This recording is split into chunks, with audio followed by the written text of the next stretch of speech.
और विक्रमादित्य के दरबार में उज्जैनी प्रतिभाओं से, रत्नों से भरी हुई थी, ऐसा कहा जाता है। लेकिन जब यह घटना घटी सबको बड़ा अचरज हुआ कि यह क्या हुआ। लेकिन गुरु गोरखनाथ का एक अद्भुत कार्यक्रम चल रहा था। वो अपने जन्म जन्मांतर के शिष्यों को अपने साथ लाना चाहते थे, उन्हें सही दिशा देना चाहते। और वही घड़ी आई जब अमरफल की घटना घटी और जब भर्तृहरि ने छानबीन कराई तो आश्चर्यचकित रह गए और पता चला कि पिंगला ने तो अनूप से मिलने के लिए सचमुच महल में सुरंग बनवा रखा है। पिंगला की इस घटना से भर्तृहरि को बहुत विस्मय हुआ और उन्होंने सोचा मेरे साथ ऐसा हो गया। एक दुख तो था कि हमने भाई को मरवा दिया, वध करवा दिया, और एक ऐसी स्त्री जिसको बहुत प्रेम किया, दिलो जान से चाहा, उसने हमारे ही हाथों हमारे निर्दोष भाई की हत्या करवा दी, हमारा निर्दोष भाई मारा गया। फिर उन्हें जब यह बातें पता चली तो दरबार में अपने सहयोगियों से कहा कोई ऐसी विधि है जिससे मेरे भाई को जिंदा किया जा सके, वापस लाया जा सके। तब सैनिकों ने कहा महाराज जानते थे कि जब आपको यह बात पता चलेगी तो आपको बहुत पश्चाताप होगा।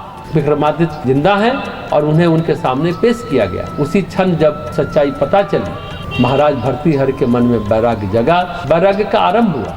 उन्होंने सोचा जिसके बारे में मैं सोचता रहता हूँ वह मेरे से कोई मतलब नहीं रखती। उसने यानी मैं जिसको सदा चाहता हूँ वह रानी पिंगला मुझे नहीं चाहती, वह दूसरे पुरुष को चाहती है। वह पुरुष रानी को नहीं चाहता, वह भी दूसरे स्त्री पर मरता है। और वह स्त्री जिसे रानी का दरोगा चाहता है वह मुझे चाहती है।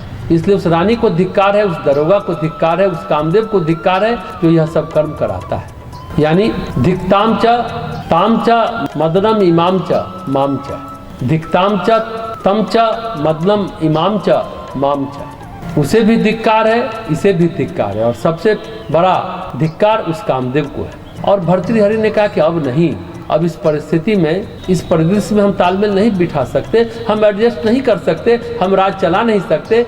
लेकिन अद्भुत बात है भर्तृहरि ने न तो पिंगला पर नाराजगी जताई न तो उस अनूप पर। लोगों ने कहा कि आपके पास सब कुछ है, पिंगला को मरवा सकते हैं, उस अनूप को मरवा सकते हैं, फांसी दे देनी चाहिए, वध कर दीजिए, अनूप को दीवार में चुनवा दीजिए। लेकिन उन्होंने कहा कि यह सब नहीं, क्योंकि वह बड़े करुणावान व्यक्ति थे, बड़े संतुलित शासक थे। उनसे विक्रमादित्य ने कहा आप राज को चलाते रहिए, हम आपकी सेवा से ही प्रसन्न हैं। लेकिन भर्तृहरि ने कहा अब राज नहीं कर सकते, हम योग्य शासक नहीं हैं, हमने तुमको मृत्यु दंड दिया।